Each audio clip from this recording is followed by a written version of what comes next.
Do you ever wonder what makes writing good and what makes writing bad? Sometimes we might hear, this is really good writing or this is terribly written, but what does that even mean? If you think about it, our job as storytellers is really to be an effective communicator of ideas. Everybody's got different talents. Our talent is to be able to tell a story that can be very compelling or have an emotional impact, maybe make you think about the world differently, give you some, make you feel a certain way. That's the skill that we have. And we obviously, are at different levels of skill, but we can develop that skill and become better.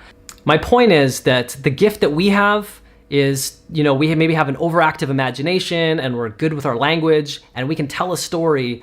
And this is a very unique skill set, but your readers can't read your mind. They really only know what you tell them or what they infer from your writing. You need to tell a story that is so compelling that it makes them laugh, it moves them, it challenges them, it allows them to escape their reality. We need to enter the minds of our readers and paint 1,000 pictures. We need to write music and create worlds that are vivid in their head. And this is no easy task, and all we have is our words. So the better we are with our words, the better storyteller we can become. In this video, I'll be talking about writing and what it means to be a good writer. So in general, good writing is thought to have 3 things. The first thing is clarity. And by clarity, I mean, to use plain language that doesn't confuse the reader. You're not trying to impress anybody with using obscure words that nobody's ever heard of, to put in like technical jargon that's gonna make them, trip them up.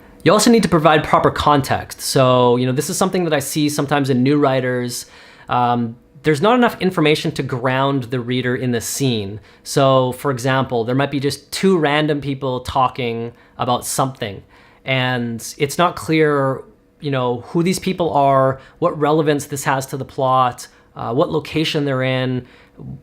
So your reader is confused, like, why am I reading this? Who are these people? And that can ultimately take people out of the story.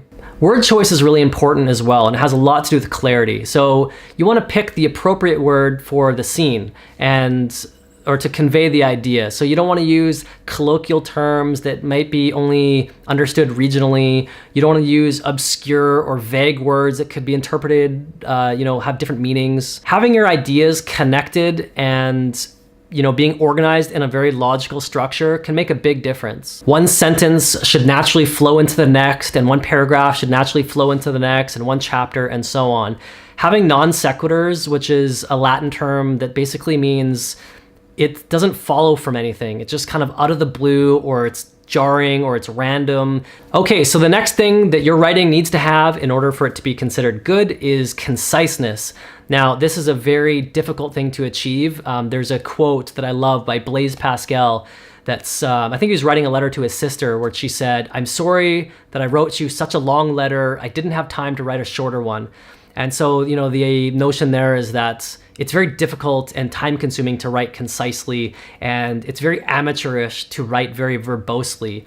A very skilled writer will be able to convey information, the same piece of information, with fewer words than, an amateur writer. It might take them 2 or 3 sentences or 2 or 3 paragraphs because their ideas are flowing and it's just kind of word soup, whereas more crafty, seasoned writer will be able to figure out exactly what to say in the fewest words possible to convey that same message. So when I'm editing my writing and I'm looking at a paragraph, I tend to ask myself, does this provide value?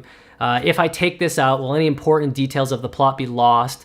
And can I say this in fewer words? So you may find that omitting certain redundancies, redundant paragraphs or sentences that, you're like, you know what? I worked really hard on this. I like the way it sounds, but I don't need it because I already said it, 2 sentences ago. That's actually a very difficult thing to do. I think a lot of new writers, even actually seasoned writers, become very married to their words. They say, no, I've crafted this so beautifully, I have to leave it in. But it's like, well, you just said the same thing 2 paragraphs ago. So, I don't know. I would omit certain words or sentences, find appropriate language to maybe convey a message in much more concise terms. And if I really have to, I'll scrap an entire paragraph or chapter altogether. This is something that I experienced in my writing. So I talked about this in another video. In my book, Eden, Where it actually starts, the book actually starts, I had 3 chapters before that. And, you know, I worked really hard crafting these paragraphs and the sentences and making them right. But at the end of the day, it just didn't fit. And I said, you know what? I can actually cut these entire 3 chapters out and we don't lose a single thing. And we actually get the story started much quicker. And I start the reader much deeper into the story. You know, you don't have to delete anything. You can just take it and copy it and paste it onto another Word document, and you might be able to use it for another story or for another part or something like that. So it's never really a waste. All right, so this last one is a doozy. It's the last thing that you need to be in order to have your writing be considered good is purpose. A mistake that a lot of novice writers make is to meander with their thoughts. They chase whimsies, and this could be a result of not planning properly, or it could be a result of just not being focused enough, right? So you have all these ideas coming in, you go, oh, what about this? What about this? What about this? But it meanders too much and people can't follow it. I mean, you maybe can follow it because you wrote it and you go, oh yeah, people are gonna know what I mean, but people don't know what you mean. They're coming in this completely, you know, green. They're not in your mind. They weren't there when you were writing it, or they didn't have that conversation at the dinner table when you were like super excited and you told this backstory about why this is important. They're just reading what you put on in front of them, right? So if you have these meandering thoughts that's, you know, disjointed and not connected, it can be really confusing and distracting. Good writing is focused. Has direction, it has purpose. Every word and every paragraph is there for a particular reason to drive the plot forward. So 3 things that I sometimes see when I'm reading is off topic or irrelevant information, you know, goes off on a tangent that really is meaningless. Redundant information, it's like, you don't need to say this, you already said it in the previous paragraph or the previous chapter or whatever. And the 3rd thing is fluff. And this is, you know, meaningless dialogue, meaningless chapters, meaningless scenes. You know, I see these three things come up a lot. And I think one of it, you know, the fluff, well, actually all 3 of them come up, I think, really because as a novice writer, you know, writing a book is very difficult. And I think a lot of people just want to get through it and they want to finish it to say, you know, I finished this thing. So they pad their book with a bunch of fluff, meandering thoughts and meaningless information, irrelevant redundancies.